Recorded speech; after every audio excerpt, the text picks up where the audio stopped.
তাকবীর হোসেন তার আগের দিন অর্থাৎ 25শে নভেম্বর বাসা থেকে বের হয়ে যায় সন্ধ্যার সময়। এরপর আর তাকবীর আহমেদ বাসায় ফিরে না আসলে ভিকটিমের পিতা এবং তার আত্মীয় স্বজন ভিকটিমের নাম্বারে ফোন করে তাকে না পাওয়ায় তারা খোঁজাখুঁজি অব্যাহত রাখে এবং পরদিন 26শে নভেম্বর তাকবীরের মৃতদেহ পাওয়ার পরে পিবিআই নারায়ণগঞ্জ জেলা এই সংক্রান্তে ছায়াতদন্ত শুরু করে। ছায়াতদন্তের এক পর্যায়ে আমরা এই হত্যাকাণ্ডে জড়িত যারা ছিল তাদেরকে আমরা শনাক্ত করতে সক্ষম হই এবং মামলাটি পিবিআইয়ের শিডিউলভুক্ত হয়ে আমরা 27 তারিখে এই মামলাটি আমরা অধিগ্রহণ করি এবং পিবিআই নারায়ণগঞ্জের এসআই রিয়াজউদ্দিন রনিকে আমরা এই মামলাটির তদন্তকারী কর্মকর্তা নিয়োগ করি এবং এসআই রিয়াজউদ্দিন রনি তথ্য প্রযুক্তি বিশ্লেষণ এবং গোপন তদন্তের ভিত্তিতে এই তাকবীর আহমেদকে হত্যাকাণ্ডের সঙ্গে জড়িত দুইজন আসামির একজন মোহাম্মদ হারুন তাকে সিদ্ধিরগঞ্জের তাকে লাঙ্গলবন্দ এলাকা থেকে তাকে গ্রেফতার করে এবং আসামি মোহাম্মদ হারুনের দেয়া তথ্য মতে তার অপর সহযোগী মোহাম্মদ রফিকুলকে সিদ্ধিরগঞ্জের ওয়াব দ্য কলোনির মোড় থেকে তাকে গ্রেফতার করে।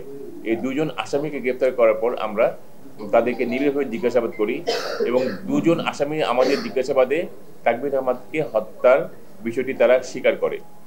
মূলত তাকবীর আহমেদ এবং আসামি মোহাম্মদ হারুন ও আসামি মোহাম্মদ রফিকুল ইসলাম তারা একসঙ্গে চলাফেরা করতে এবং বাত ব্যথা, প্যারালাইসিস কিংবা আর্থ্রাইটিস, আধুনিক ফিজিওথেরাপি ও পুনর্বাসন চিকিৎসায় নির্ভরযোগ্য নাম ডিপিআরসি।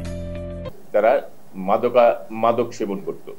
এই মাদক সেবন করতে এবং একই সঙ্গে আসামি মোহাম্মদ হারুন এবং তাকবীর হোসেন তারা অনলাইনে মোবাইলে জুয়া খেলতো।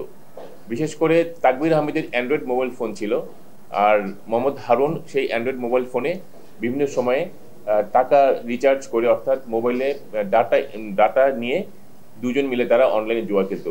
এই জুয়া খেলাকে কেন্দ্র করে মাদক সেবনত অবস্থায় গত 25শে নভেম্বর তারিখে মোহাম্মদ হারুন এবং মোহাম্মদ রফিকুল এই তাকবীর হোসেনকে ওই ওয়াব দ্য কলোনির পরিত্যক্ত ভবনে মাথায় ইট আঘাত করে তাকবীরকে হত্যা করে।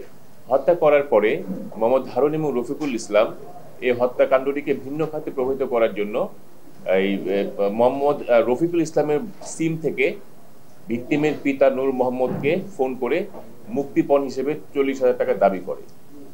এই সূত্র ধরেই পিবিআই নারায়ণগঞ্জ টিম আমরা এই দুইজন আসামিকে আমরা গ্রেফতার করি।